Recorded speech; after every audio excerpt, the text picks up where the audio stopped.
ఓం గంగణపతే నమ. ఐం సరస్వత్యై నమ. శ్రీమాత్రే నమో నమ. యా దేవీ సర్వభూతేషు మాతృరూపేణ సంస్థితా నమస్తస్యై నమస్తస్యై నమస్తస్యై నమో నమ.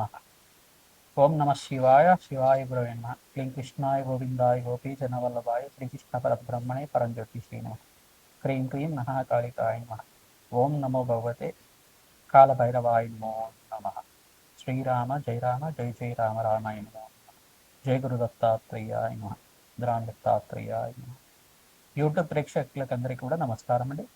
నేను పాలపర్తి గురునాథ శర్మ, జ్యోతిష్యం వాస్తు సిద్ధాంతిని.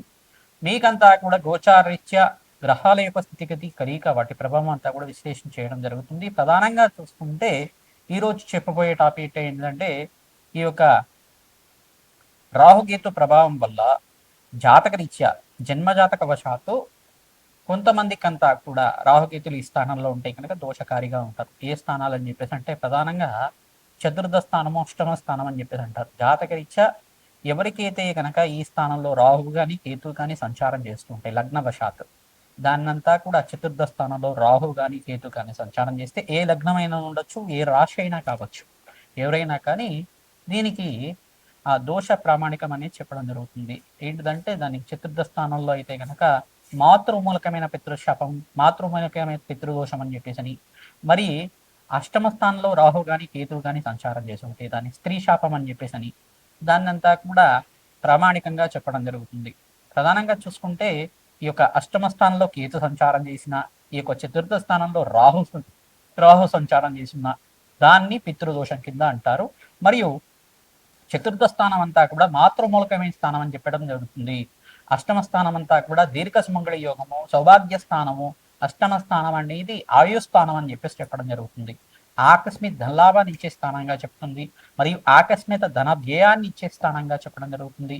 కర్మ ఫలితాన్ని అనుభవించే విధంగా చేసే స్థానంగా చెప్తుంది. ఈ యొక్క స్థానాలను బట్టి ఫలితాలు అనేది మారుతూ ఉంటాయి అన్నమాట.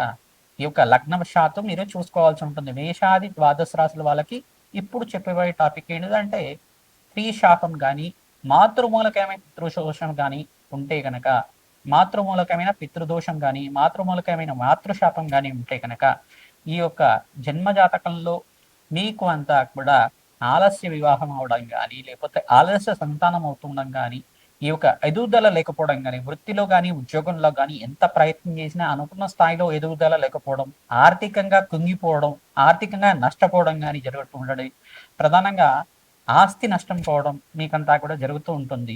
ప్రధానంగా స్థిరాస్తి అంతా కూడా ఎంత ప్రయత్నం చేసినా కొనుక్కోలేకపోవడం, గృహయోగం అంతా కూడా ఎంత ప్రయత్నం చేసినా కొనుక్కోలేకపోవడం, భూ సంపద అంతా కూడా ఎవరి చేతిలో మీరంతా కూడా నష్టపోవడం అనేది జరుగుతూ ఉంటుంది అన్నమాట. ఎవరి వల్ల అయినా కానీ స్త్రీ శాపం కానీ ఇవన్నీ ఉంటాయి కనుక దీన్ని ప్రామాణికంగా అంతా కూడా జాతకరీత్యా ఉండే దోషాలకంతా కూడా జ్యోతిష సిద్ధాంతాలతో మీ జాతకాన్ని అంతా కూడా జన్మ జాతకాన్ని విశ్లేషణ చేయించుకోవాలి. అందుకే ఈ యొక్క కర్మ ఫలితాన్ని అందరూ కూడా అనుభవించే విధంగా ఉంటుంది. కానీ దాన్ని పరిహార సిద్ధాంతం ప్రకారంగా, పరిహార శాస్త్రంలో చెప్పిన విధానంగా, తంత్రశాస్త్రంలో చెప్పిన విధంగా మీకు అంతా కూడా పరిహారం అంతా కూడా చేయించడం జరుగుతుంది. యజ్ఞ హోమాది కార్యక్రమాలు, దానాలు, గోమాత సేవ, తర్వాత రావి చెట్టుకి వేప చెట్టుకి వృక్షరాజానికి అంతా కూడా ప్రతిరోజు కూడా 27 ప్రదక్షిణాలు చేయడం, అవకాశం ఉంటే కనుక పనస చెట్టుని అంటే పనస మొక్కనంతా కూడా నాటడం, పనస మొక్క దగ్గర ఆమనయ దీపాలను అంతా చేయడం, ఎవరైతే కనుక దేవాలయ ప్రాంగణంలో పనస మొక్కని అంతా కూడా నాటుతూ ఉంటారో మీకంతా కూడా సకల గ్రహ దోష నివారణ కలుగుతుంది. పితృశాపం నుంచి, మాతృమూలకమైన పితృదోషం నుంచి కానీ, మాతృమూలకమైన మాతృశాపం నుంచి కానీ బయటపడడానికి ఆస్కారం ఉంటుంది. సర్పదోషము, సర్పశాపం అంతా కూడా కారణం రాహుకేతులు అవుతారు. ఈ యొక్క స్త్రీ శాపం కానీ, మాతృమూలకమైన పితృదోషం కానీ, మాతృశాపం నుంచి బయటపడడానికి కానీ ఎటువంటి పరిహారాలు ఆచరించాలి, ఎటువంటి దోషాలంతా కూడా జన్మజాతకం వశాత్తు, లగ్న చక్ర వశాత్తు మేషాది ద్వాదశ రాశుల వాళ్ళకంతా కూడా వర్తిస్తాయి. రాహుకేతు ప్రభావం వల్ల ఎటువంటి పరిహారం అంతా కూడా చేసుకుంటే అఖండమైన ఐశ్వర్య ప్రాప్తి కలుగుతుంది, వంశాభివృద్ధి కలుగుతుంది అంతా కూడా తెలుసుకోవడం జరుగుతుంది.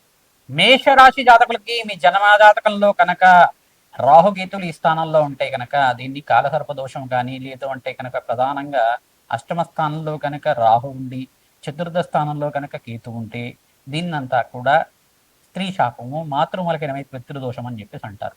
ఈ యొక్క స్థానాలు బట్టి మారుతూ ఉంటాయన్నమాట. ప్రధానంగా ఈ యొక్క అష్టమ స్థానంలో కనుక రాహు ఉండడం, లేదు చతుర్థ స్థానంలో కేతు ఉండడం, ఇట్లాంటి దోషాలంతా కూడా ప్రధానంగా చూసుకుంటే అష్టమ స్థానంలో రాహు ఉంటే కనుక మాతృమూల ఈ యొక్క మాంగళ్య దోషం అంటారు.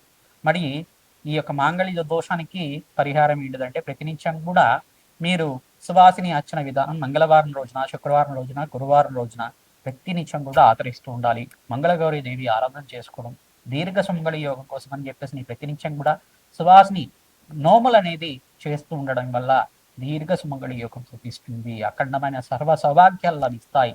జగన్మాత అనుగ్రహం వల్ల సర్వ శాపాల నుంచి పెట్టబడటానికి ఆస్కారం ఉంటుంది. దీర్ఘ సుమంగళి యోగం చూపిస్తుంది.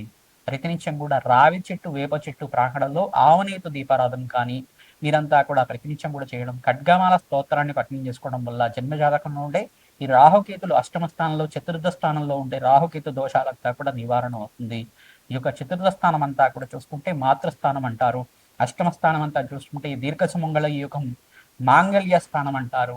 దీని నుంచి బయటపడడానికి, దోష ప్రామాణిక నుంచి బయటపడడానికి అంతా కూడా రాజశ్యామల యజ్ఞాధికృతులు కానీ, ప్రధానంగా చూసుకుంటే శ్రీ సూక్త విధానంగా, జగన్మాత మూలమంత్ర విధానంగా యజ్ఞ హోమాది కార్యక్రమాలు చేయడం, ప్రధానంగా పసుపు కొమ్మలంతా కూడా ఈ యొక్క ముత్తైదులకంతా కూడా దానం చేయడం వల్ల మీకంతా సకల సౌభాగ్యాలు లభించడానికి ఆస్కారం ఉంటుంది. ప్రతినిత్యం కూడా గురు పుష్య యోగంలో ఎప్పుడైతే గురువారం పుష్యమి నక్షత్రం వచ్చిన రోజున ఈ యజ్ఞ యాగాది కర్తవ్యం అంతా కూడా ఆచరించడం వల్ల సకల సౌభాగ్యం అంతా కూడా లభించడానికి, అష్టైశ్వర్య యోగం సిద్ధించడానికి ఆస్కారం ఉంటుంది. ప్రతినిత్యం కూడా ఈ పరిష్కారం ఆచరించండి. జగన్మాతకు ప్రీతికరంగా పసుపు కొమ్మల మాలనంతా కూడా ప్రతినిత్యం కూడా అమ్మవారి దేవాలయంలో గురువారం రోజున, పౌర్ణమి వేళల్లో, అమావాస్య వేళల్లో అంతా కూడా అమ్మవారికి ప్రీతికరంగా పసుపు కొమ్మల మాలనంతా కూడా హారంగా చేసి ఆహారం అంతా కూడా అమ్మవారికి అలంకరణ చేస్తూ ఉండడం వల్ల, పసుపుతోటి ఆడిచ్చిన పసుపుతో అభిషేకం చేయించడం వల్ల, కూష్మాండ దీపాన్ని అమ్మవారి దేవాలయంలో తరచుగా వెలిగిస్తూ ఉండడం వల్ల మీ జన్మజాతకంలో ఉండే సకల గ్రహదోష నివారణ అవుతుంది. మీరు ప్రధానంగా మీకు జన్మజాతకంలో గనక సర్పశాంతి గనక ఉంటే గనక నాగేంద్ర స్వామి ప్రతిష్ట ఆచరించాలి. తద్వారా మీకంతా కూడా ఈ సకల గ్రహదోష నివారణ కలుగుతుంది. ప్రతినిత్యం కూడా సుబ్రహ్మణ్య స్వామి కళ్యాణం అంతా కూడా దేవాలయ ప్రాంగణంలో ఆచరించాలి. తద్వారా మీకు మంచి ఫలితాలు కలుగుతాయి. కాలభైరవ స్వామి దేవాలయంలో ప్రతినిత్యం కూడా ఈ యొక్క భస్మాభిషేకం చేయించడం, పౌర్ణమి, అమావాస్య, గురువారం రోజున కానీ, ఈ యొక్క ఏకాదశి తిథుల్లో కానీ, అష్టమ తిథుల్లో కానీ, నవమి తిథుల్లో కానీ ప్రతినిత్యం కూడా ప్రదోష కాలంలో ఈ కోష్మాండ దీపాన్ని వెలిగించాలి. అక్కడ కాలభైరవ అష్టకాన్ని పఠించాలి. ప్రధానంగా ఆవునేతో దీపారాధన చేయడం శ్రేష్టంగా ఉంటుంది. మంచి ఫలితాలు పొందుతారు. శ్రీమాత్రి నమః. మేషాది ద్వాదశ రాశుల వాళ్ళకి ప్రధానంగా చూసుకుంటే చతుర్థ స్థానం గృహయోగం కోసం చెప్తుంది, స్థిరాస్తి కోసం, భూసంపద కోసం చెప్తుంది, మరియు ప్రధానంగా చూసుకుంటే స్థిర ఐశ్వర్యం కోసం కూడా చెప్తూ ఉంటుంది. అంటే పితృదేవతలకు ప్రీతికరంగా పితృ ఆర్జితం అంతా కూడా పూర్వీకులు ఆర్జించిన ఈ యొక్క ఆస్తి, స్థిరాస్తి లభించాలన్నా చతుర్థ స్థానము, అష్టమ స్థానం చాలా బాగుండాలన్నమాట. ఈ స్థానాలు గనక రాహు గాని, కేతు గాని క్రీతికృతమై లగ్నవశాతం ఉంటే గనక దానికి మాతృమూలకమైన పితృదోషం కానీ, మాతృమూలకమైన మాతృశాపం కానీ లభించడానికి ఆస్కారం ఉంటుంది. ప్రధానంగా అష్టమ స్థానం ఆయుస్థానం అంటారు. దాన్ని అంతా కూడా మాంగళ్య స్థానము, దీర్ఘ సుమంగళి యోగం కోసం చెప్పే స్థానం అని చెప్పేసి అంటారు. స్త్రీలకి విశేషంగా ఈ స్థానాల్లో అంతా కూడా రాహు గాని రాహు ఉంటే గనక దీన్నంతా కూడా స్త్రీ శాపం అంటారు. పురుషులకు కూడా స్త్రీ శాపం వర్షించడానికి ఆస్కారం ఉంటుంది. ప్రధానంగా ఈ యొక్క అష్టమ స్థానంలో అంగారకుడు రాహు కలిసి ఉంటే కనుక దాని మాంగళ్య దోషం అంటారు. అంగారకుడు కేతు కలిసి ఉంటే కనుక స్త్రీ శాపము, మాంగళ్య దోషం అంటారు.